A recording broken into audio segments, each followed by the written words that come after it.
Alrighty, what's good, everybody? This is your boy Dream Manifested, and we're here with another episode of the Howling podcast today.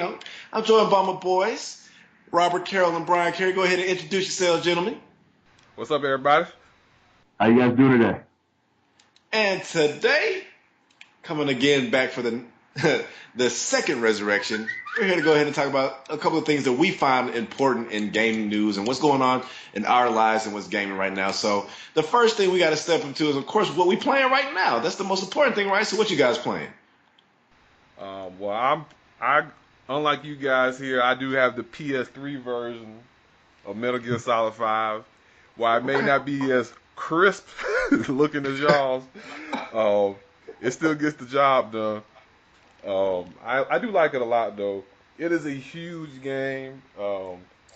It's not as big. It's like it has more depth. Like when I first heard about it, or heard about Metal Gear Solid 5, I thought it would be more kind of like Grand Theft Auto, huge open world, lots of random missions.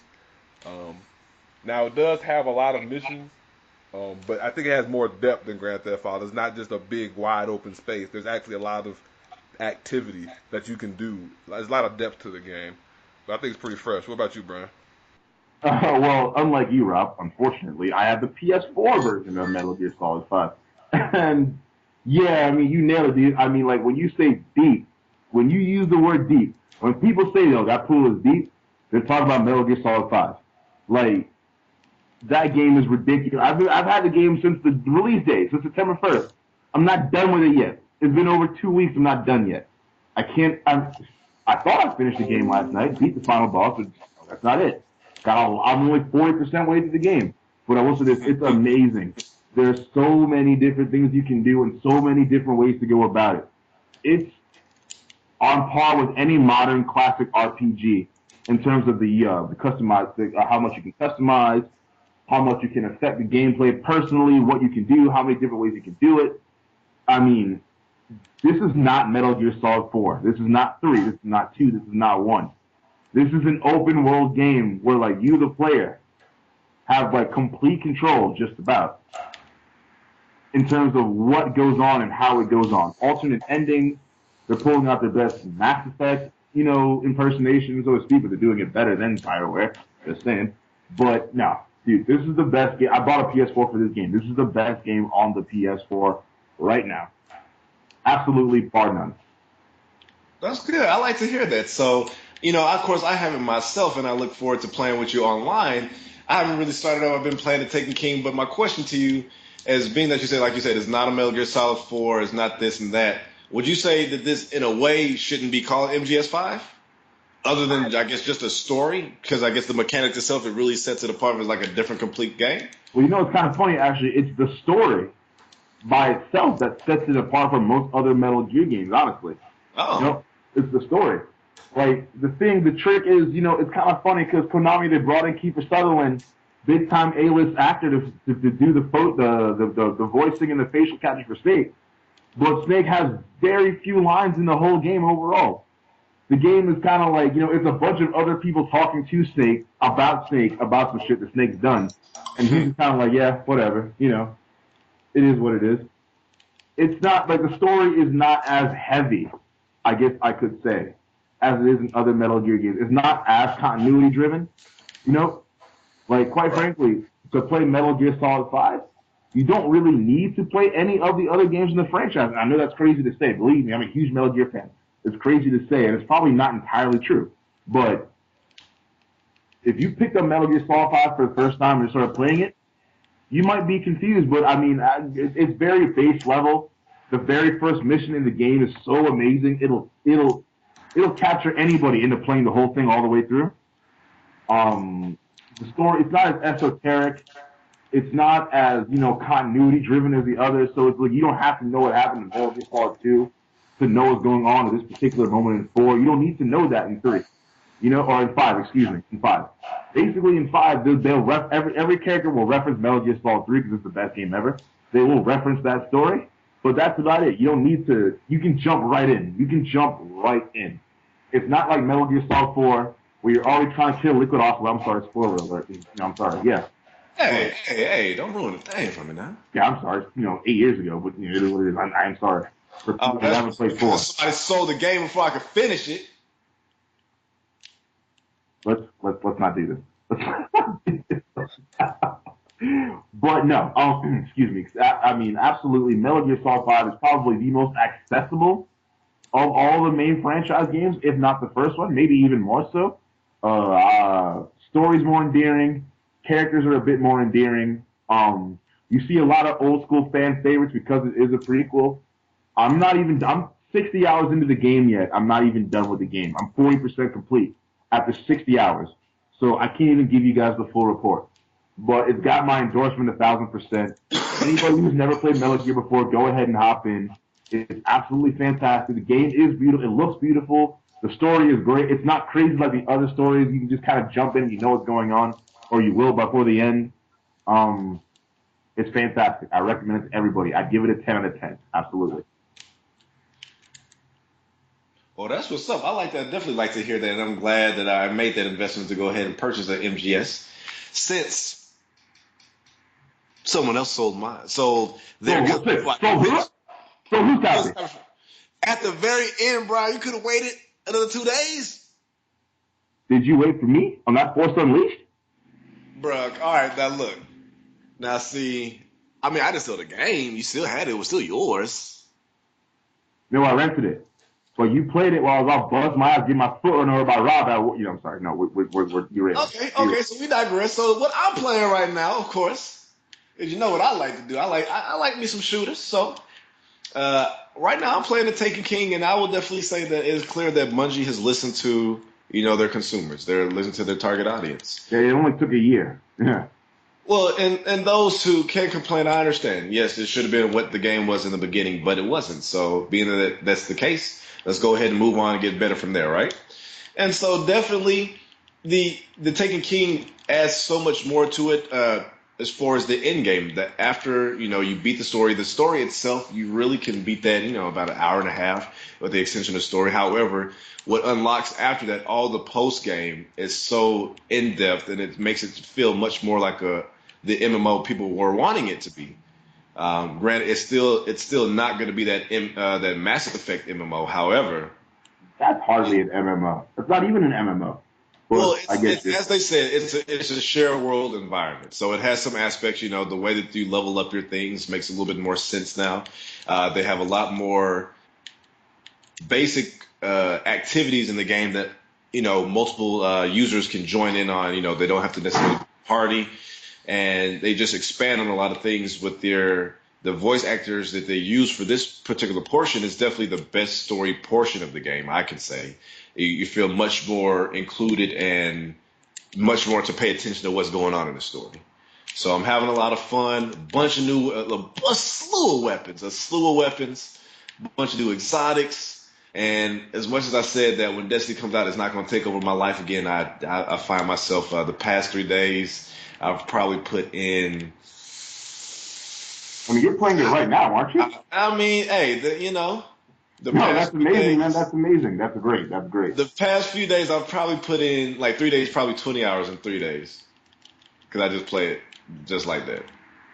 Because you got to grind, but I'm with it. You gotta grind, dude. That's why I'm not playing it right now, man. I bought it like September. Rob, excuse me, Rob. I want to ask you your opinion about what's going on with Konami right now, Rob, if you don't mind. All right. Well, Konami. I'm sure most of y'all now have already heard Konami. Of course, had a bad relationship with Kojima. At least that we thought that was the case before. There was they cut Silent Hills, they let go of Okay. Kojima, and now it seems Okay. their big plan all along was to stop making AAA games as a whole, or just leaving the gaming console market. Of course, there was some rumor, speculation abound, of course, as to why they did that. But my particular feelings on that, Brian, I just, I just can't really understand it. The rumor that's been going so far is that it's going to mobile gaming, like they're going to try to make, I don't know, Angry Birds or something. Who knows? But like I don't just considering they have very big franchise like Metal Gear, Silent Hill. When both of those games were announced, people were all hyped and all Beaver um, fish. and then they just canceled. Well, not they didn't cancel. well, they canceled Silent Hill, and they pretty much all but confirmed that this is the last Metal Gear we'll ever see. And they even, I think, even yesterday they released the guy who was head developer for the Fox engine. So no matter what they're going to do after that, they're definitely not using the brand new engine. They really want control of that. They want control of that engine. That's the problem is. And they're not going to have that. I mean, yes, it's important. I understand where they were going, and I feel that this was going to come eventually anyway, mainly because, as we said before, Kojima didn't want to do. He didn't want Metal Gear Solid to be such the cash cow. He has other things he wanted to work on, and they kind of by saying no. Well, this is what's making the money. Come on, we need this. Push this out. Push this out. It's MGS5. Metal Gear Solid has been going on for a long time since PS1. Over 20, over almost 30 years now, man. If anything, almost 30 years that franchise has been alive. It certainly predates the PS1. I mean, Metal Gear Solid was on the PS1. That was awesome, but it predates the PS1 for sure. It was a very weird circumstance because like I'm still confused as if they just not want to make big games anymore, or they just don't want to make big games for Kojima because again, the Silent Hill. Technically, I mean, yes, Kojima was part of that team, but much like any other company, people change positions all the time. If they really wanted to make a Silent Hill game, they could have just taken out Kojima and still put somebody else from their company in there. And I just find like the whole thing, like something must have happened. They're like, you know what, the hell with games. Like something happened really strong because they were making games, like I said, both Silent Hill, all this noise for Metal Gear Solid 5, and then all of a sudden just silence after that. I think the only game, matter of fact, the only game that they're going to continue to support going forward is, Don't say Castlevania. No, Pro Evolution Soccer.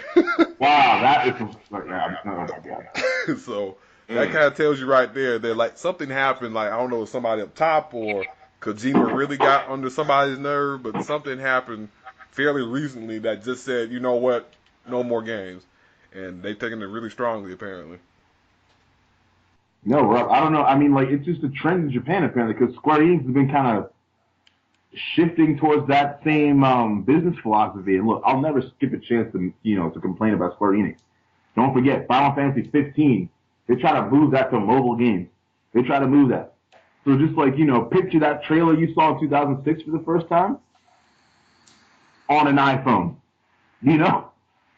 It's like I don't want to say it's a Japanese thing per se, but that market seems to be trending towards mobile games and where it's at.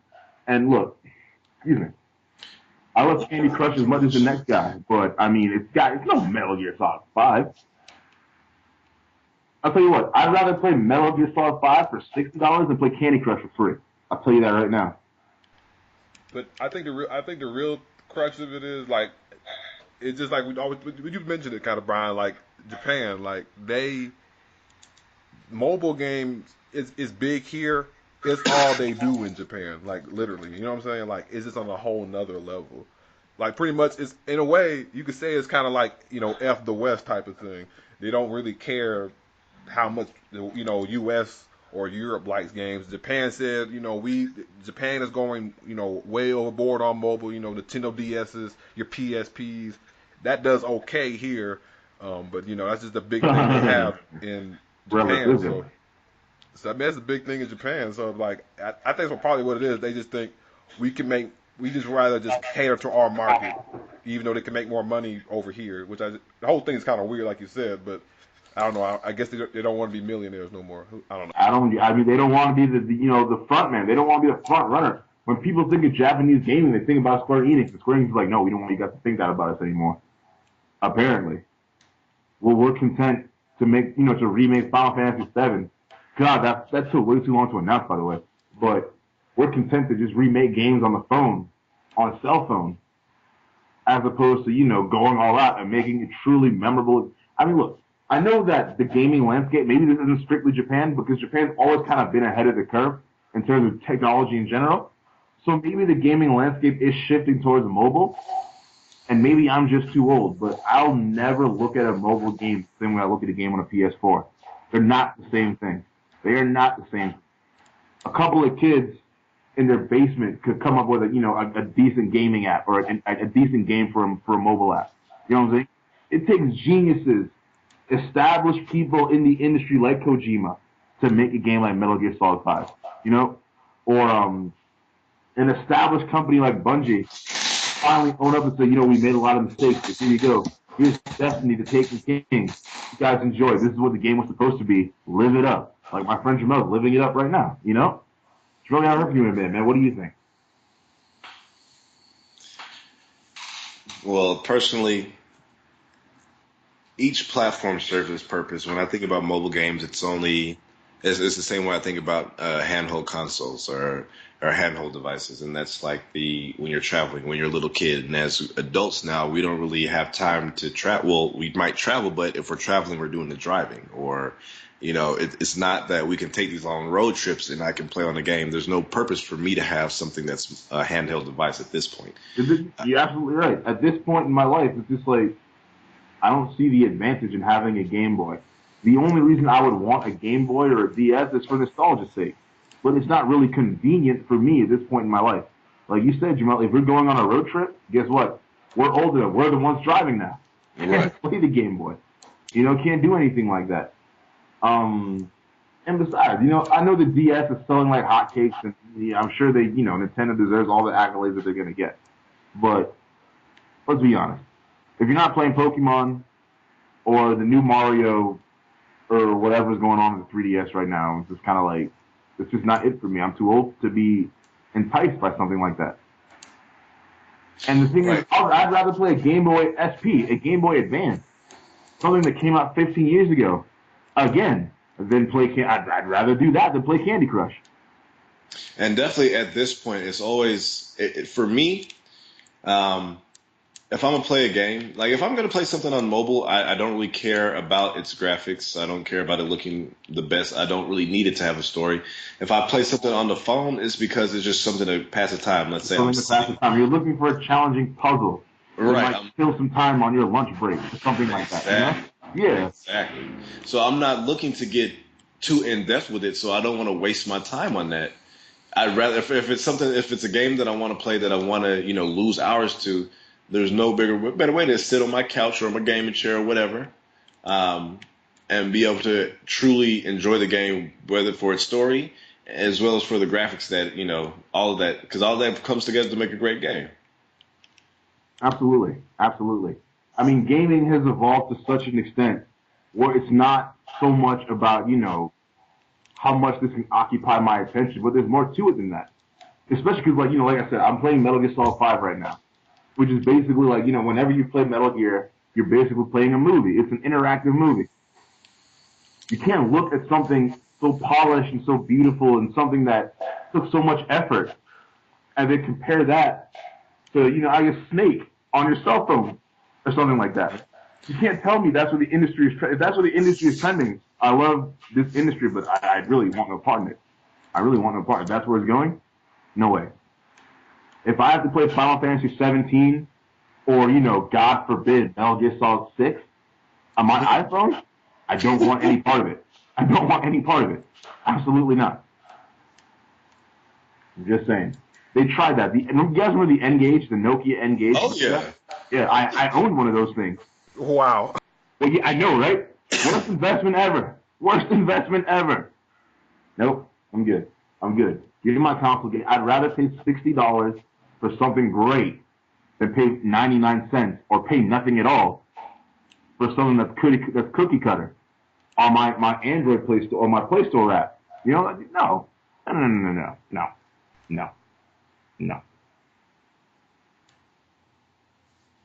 Right. Absolutely. And so that's going to move us into the next topic. So that's how we feel about that particular thing. So we want the game. Of course, we're trying to come with these podcasts and all these. We're trying to get into the gaming side as well. We want to make games ourselves, so we don't want that to go away. And you can be sure that if we want to make a game that's very enthralling, don't expect it to be on the phone. No cell phone. Don't expect anything. If we ever make a mobile game, don't expect it to be anything that's going to require you to sit and look at it for a long time. But that's going to bring us to the next part. What games are we looking forward to that are coming out that we have seen at the Tokyo Game Shows and all these conventions that have been going on? What are we interested in? Jesus Christ. Can we talk about Kingdom Hearts 2.8 for a second? Okay. Okay, so we're going to what we're not looking forward to. Well, no. I'm certainly look. I've been a Kingdom Hearts fan for God knows how long, and the only reason I complain about the franchise the way I do is because I love it. It's because I love it. That's why I complain the way that I do. But 2.8, 2.8, 2.8. Jamel, Rob, I'll ask you both. You're both Kingdom Hearts fans like myself. When did Kingdom Hearts 2 come out? March of 2006. March of 06. Okay, you guys? All right? We skipped we came in the middle of the PS4, the PS2 lifespan, skipped the entire PS3 cycle, and now we gotta wait halfway through the PS4 cycle to play Kingdom Hearts 3D. You guys. Look, I'm very, very excited about a fragmentary passage. I love Aqua to death. I love Birth by Sleep. That was the last decent game to come out in the franchise 5 years ago, but I can't take this anymore, man. It's 3-0. It's 3-0. I mean, and the funny thing is, I thought Square had learned this lesson in 2013 when they debuted the trailer at E3. I thought they had learned this lesson. But at this point for them, it's Kingdom Hearts 3 or bust. I do not care about another compilation. I don't. I bought Kingdom Hearts 1.5. I bought Kingdom Hearts 2.5. I bought the original game. I bought the second. I bought Chain of Memories both on PS3 and on the Game Boy Advance, letting you guys know I'm a diehard fan. I bought that junk and played it on the Game Boy Advance. Yeah, I played them all. By Sleep. I bought a PSP just to play Birth by Sleep. I bought a Nintendo DS just to play 358. I'm sick, man. It's over, man. I'm done. Done. Let me know when 3 is on the shelves. Enough. Enough.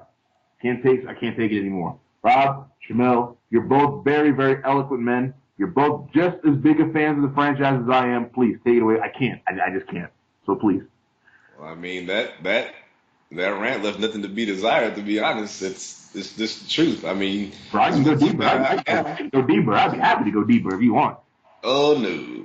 Because as much as a fan as I am, I didn't purchase any of that extra stuff. I was content with just playing the console and hearing it from you and Rob about the side story. But with that being said, Kingdom Hearts 2, we were graduating high school, man. No, well, yeah, just about.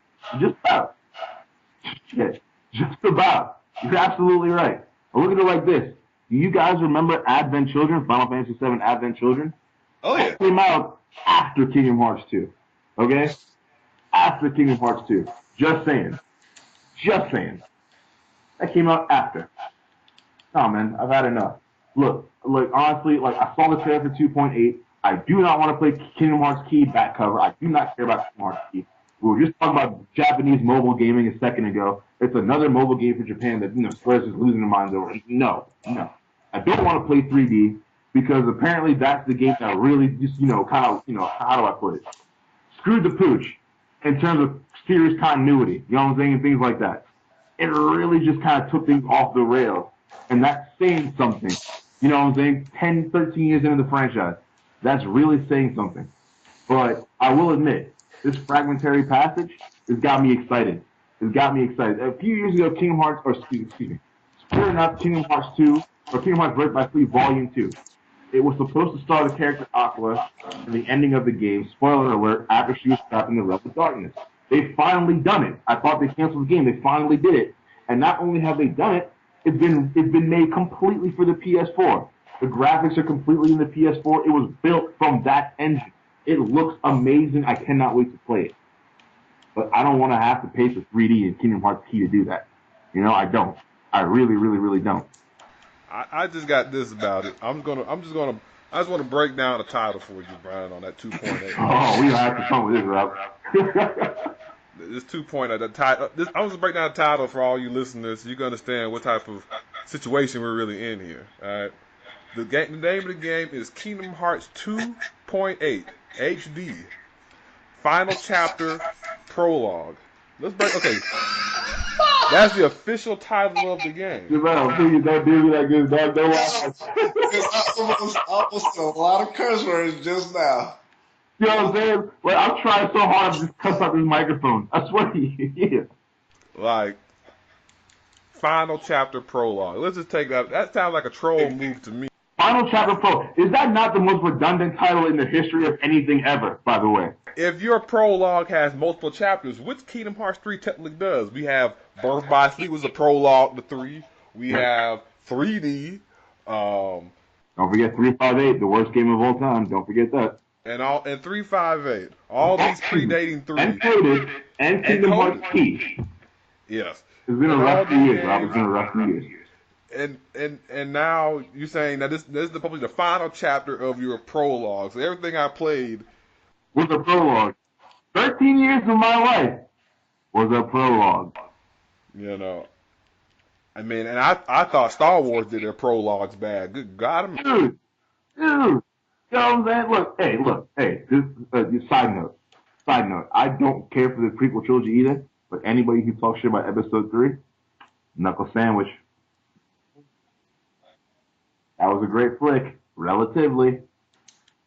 Anyway, I'm sorry, Rob, as you were. I'm very sorry. no, it was good. But I was just trying to bring a point. Like, if that's not a troll move, you gonna give me my first PS4 title of Kingdom Hearts is going to be the prologue or the final chapter of the prologue. You've been selling me on the PS3, PSP, DS. I mean, P.S. This is not Kingdom Hearts 3, so F y'all.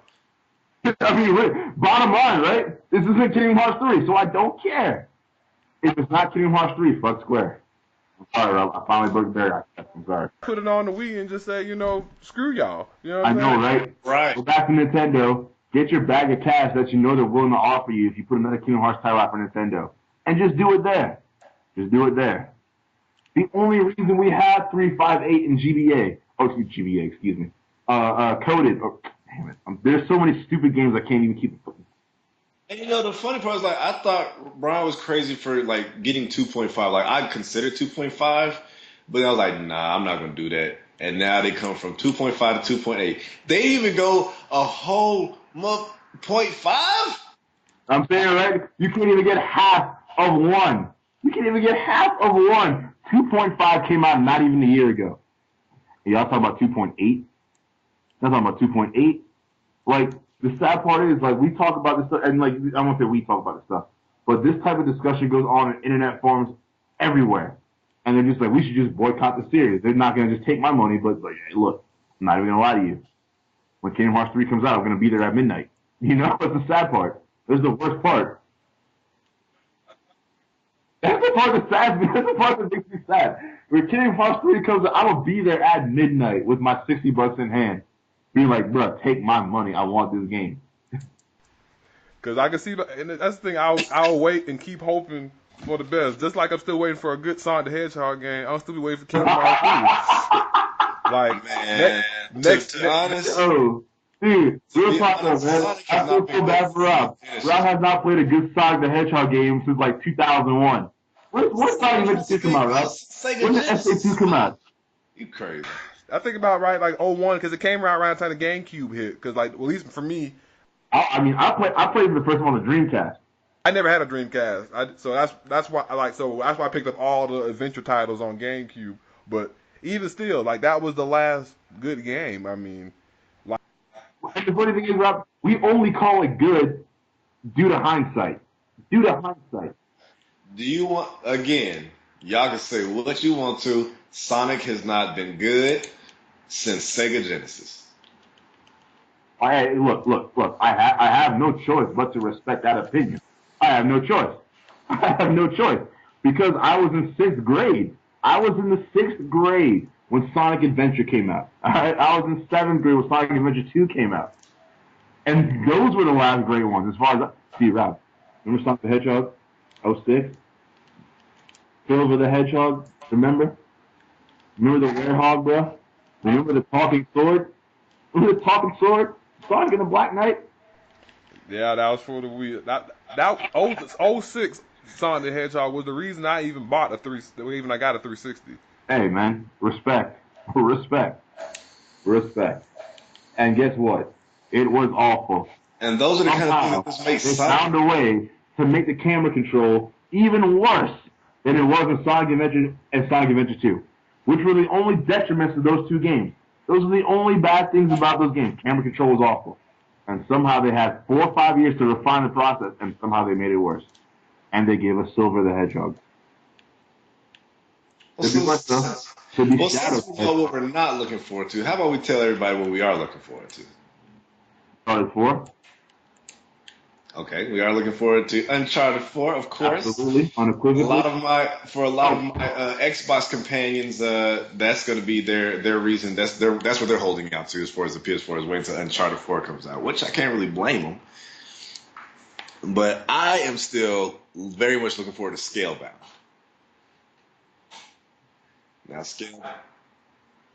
Scalebound is made by the same people as Bayonetta mixed Oh, with Microsoft, and say, what does that bring you? Is going to bring you high budget. And so what they've shown as far as some of the gameplay, the world is very big. The maps, the scale is big. So this is something that you can play with up to 4 people, each riding with their own companion dragon, which is really big, and often in the same, within the same world, the same area. So that just kind of gives you an insight into the scale of the game, the type of enemies they're going to be. They gave us a look at some of the gameplay. While it does have some mechanics as far as, you can kind of spec your character, whether you want him to be kind of in your face or, whether you want to kind of play it back and kind of have projectiles. He said he wanted the game to not so much be just a button masher. So I'm very interested to see what that's going to turn out like. every developer says that, but it is what it is. But, Rob, how about you, man? What are you looking forward to? I'm balancing my expectations for Battlefront, Star Wars Battlefront. Oh, nice choice. Very nice. Likewise. Mm-hmm. Like I did like their old Battlefront games. I really enjoyed them a lot. And Dice is not a bad company. And they have made some good games. But much like many games, when anything involved with EA makes me nervous. And while I haven't seen anything to say, this is gonna be a bad game, it's just one of those things. I'm not a guy that listen to reviews per se. I usually try to get as much information pre-release.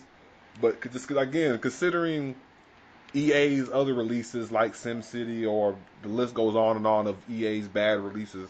Well, why don't we talk about Battlefield? Let's not for real. And that's nothing that scares me. I look at it, like I don't even have Battlefield, but at the same time I'm wondering, is this just a reskin Battlefield 4 or whatever? And so that's what I think. That is exactly what I think, because I haven't played any of the Battlefronts.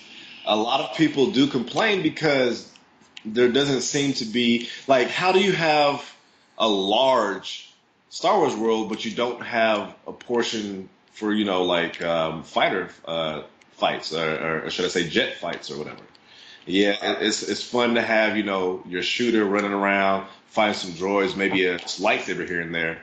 But if you're going to be the Star Wars, you got to encompass everything. I agree, and that mostly right. That part right there makes you kind of tells me this is more or less a reskin Battle for engine, because back again, like they had this, you can still fly vehicles in Battlefront, this new one, but like you said, you can't have a quote unquote space battle, which you could have done in the older games. And it's probably made from scratch from the bottom up, and you don't include these things that the franchise at its peak were known for. So it just makes me nervous that could be what we're looking at. But like I said, I'm hoping for the best, expecting the worst, hoping for the best on that one. But I am excited. If it turns out that I'm wrong and it's a really good game, then I'll be right there to pick it up for sure. Right. Pleasantly surprised. Hoping for the best, expecting for the worst. Sounds like a Friday. Mm-mm. Sounds like a Tuesday, really. But whatever. And so another one that I was actually looking at, I watched a couple of gameplay trailers, and I'm actually kind of interested, at least maybe not to purchase, but maybe hopefully it's at like a store, back in the day when you go to Walmart and you could play games. But Pokken Tournament actually looks kind of interesting. I knew you would be down with that. Oh. I'm not gonna lie. Both Pokken Tournament and that Pokemon Go. I don't know if y'all heard about that one. I have heard about that one too. Indeed. Like Pokemon Counters is on real hype train recently. I'm excited for both They have because definitely had a resurgence. that's what I'm saying. Like between the two, like Pokemon Tournament, as I'm sure we're all very familiar of the maker, the developer behind the scenes, Namco, people of your Tekken series. Rada. Respect. And so this is I know I'm excited. If you do run across this podcast, you better put Bruce back in the damn game. See, hopefully they'll make you pay an extra $5 to download him for some DLC. That's probably exactly what's gonna happen. You know these companies do it.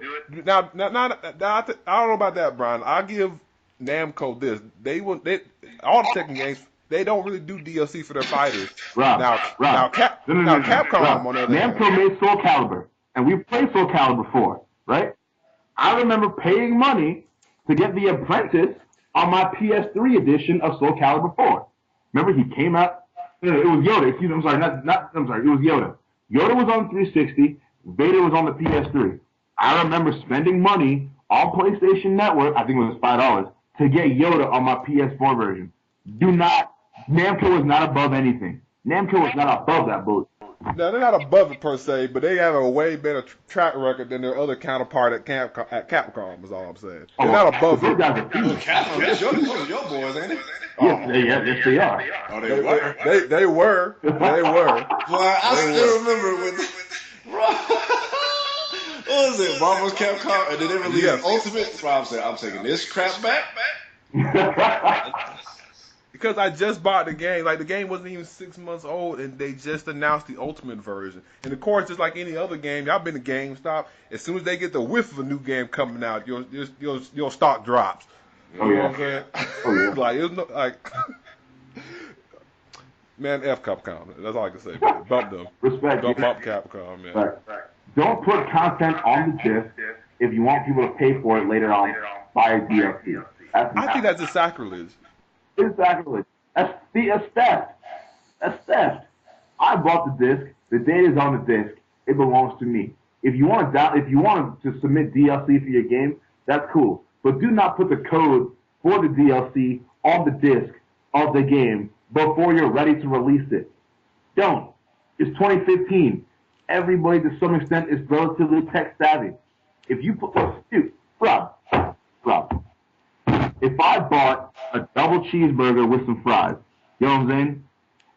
And like, I got some bacon on that double cheeseburger that I didn't know about, is McDonald's gonna call me up and say, bro, you owe us for that bacon. You owe us for that bacon. You didn't ask us for it. We didn't put it on there intentionally, but you do owe us. He's like, come on. It's on the disc. It's on the disc. Most companies that release days, they release the game, all the information is on the disc, then they release the DLC subsequently, completely separate. But if all the code is already on the disc, I don't want to get into that. That's a whole... The biggest way you can tell, of course, is when that update file comes out. When that update file finishes, and everybody, well, I just got good internet, whatever. When that update file for that DLC finishes, in 2 minutes, that it's bullshit. Information there. Yeah, and that really upsets. Just like you said, Brian, I think that was a good breakdown. Similar to what I was about to say, like, just like you say, like a burger missed something. I don't take a Zaxby's explanation on this one. Dude, we got to crush the Zaxby's next weekend, dog. I missed that shit. Personal side, I'm very sorry. We got to crush the Zaxby's. I haven't had Zaxby's in like a year. Anyway, Rob, as we were saying, I'm sorry. But no, I was just saying. If you give, like, just like a game, you give me a disc and you're not really giving me the full disc, you're going to lock content in. It's like giving me, like Zaxby's. You give some chicken tenders, you give some fries, Like, if I go to Zaxby's and I want 5 chicken tenders, and you give me 3, and you're like, well, you paid the same price for the 3, even though you ordered 5, but the other 2 are coming. You already have them, but you don't know when they're coming, but you do have them. It's like, what the fuck are you talking about? I already have them, but I don't know when they're coming. Exactly. What does that even mean? What does that even mean? Yeah. Or like they give me.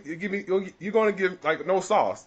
You can't give me all that stuff. You can give me some salty fries, some dry bird, but I can't have no dipping sauce. That's what you owe me, nigga. That's what you owe me. Got Rob started talking about the bird. Oh Lord. Rob said, if I want the yard bird, if y'all can give me all the birds in the yard, I want all the birds in the yard. If y'all don't pay for all the birds in the yard, then I want that yard bird. That's what I'm saying. Respect. Respect. No, man, that's theft. That's theft. If you guys want to release DLC on your own time, that's cool. But do not put the code on the disc. They get mad at people accusing them of theft if they unlock the code. You know what I'm saying? This is 2015. People unlock the hot coffee mod in Grand Theft Auto, what was it, 3? No. I mean, and exactly. And with that being said, it's 2015. Almost everybody's somewhere tech savvy. I mean, hello, in the 90s, when we were in elementary school, tips and tricks were out. I'm sure these were people who were cracking. Thank you. Nobody ever got mad at a Game Shark for coming out. You know what I'm saying? Exactly. Nobody ever got mad at Game Shark for dropping a disc full of cheats that already existed in the game. Nobody ever got mad at Game Shark for that. Come on.